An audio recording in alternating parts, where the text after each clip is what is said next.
कहानी का नाम जादुई झील। पात्र रिया, एक दयालु और ईमानदार लड़की। कबीर, रिया का दोस्त जो थोड़ा शरारती और जिज्ञासु है। बूढ़ी महिला, एक रहस्यमयी बूढ़ी महिला जो रिया और कबीर से मिलती है। जादुई झील, एक झील जिसमें अद्भुत शक्तियां हैं। रिया और कबीर एक छोटे से गांव में रहते थे। वे बहुत अच्छे दोस्त थे और हमेशा साथ रहते थे।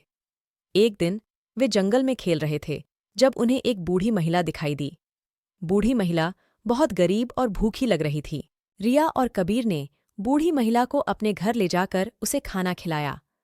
बूढ़ी महिला ने उन्हें बताया कि वह एक यात्री है और कई दिनों से भटक रही है। बूढ़ी महिला ने रिया और कबीर को एक कहानी सुनाई। उसने उन्हें बताया कि जंगल में एक जादुई झील है। इस झील में अद्भुत शक्तियां हैं। जो कोई भी इस झील में नहाता है उसकी सारी मनोकामनाएं पूरी हो जाती हैं। रिया और कबीर को बूढ़ी महिला की कहानी बहुत दिलचस्प लगी। उन्होंने फैसला किया कि वे भी जादुई झील ढूंढेंगे और अपनी मनोकामनाएं पूरी करेंगे। अगले दिन रिया और कबीर जंगल में निकल गए। उन्होंने कई दिनों तक जंगल में भटकते हुए जादुई झील की तलाश की। रास्ते में उन्हें कई मुश्किलें आईं, लेकिन उन्होंने हार नहीं मानी। एक दिन वे एक सुंदर झील के पास पहुंचे। झील का पानी बहुत चमकदार और साफ था।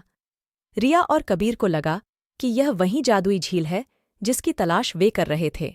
रिया और कबीर ने झील में नहाने का फैसला किया। जैसे ही वे झील में उतरे, उन्हें एक अद्भुत अनुभव हुआ। उन्हें लगा कि उनके शरीर में एक नई ऊर्जा का संचार हो रहा है। रिया ने अपनी मनोकामना की। उसने ईश्वर से प्रार्थना की कि वह सभी गरीबों और जरूरतमंदों की मदद करने में सक्षम हो। कबीर ने भी अपनी मनोकामना की। उसने ईश्वर से प्रार्थना की कि वह एक अच्छा डॉक्टर बन सके और लोगों की जान बचा सके। जैसे ही रिया और कबीर ने झील से बाहर निकले, उन्हें लगा कि उनके अंदर एक नया आत्मविश्वास और शक्ति आ गई है। रिया और कबीर अपने गांव लौट आए। उन्होंने अपनी मनोकामनाओं को पूरा करना शुरू कर दिया। रिया ने गरीबों और जरूरतमंदों की मदद करना शुरू कर दिया। उसने एक अनाथालय खोला और वहां बच्चों की देखभाल करने लगी। कबीर ने मेडिकल की पढ़ाई की और एक अच्छा डॉक्टर बन गया। उसने लोगों की जान बचाना शुरू कर दिया। रिया और कबीर बहुत खुश थे। उन्होंने जादुई झील में नहाकर अपनी मनोकामनाएं पूरी कर ली थीं।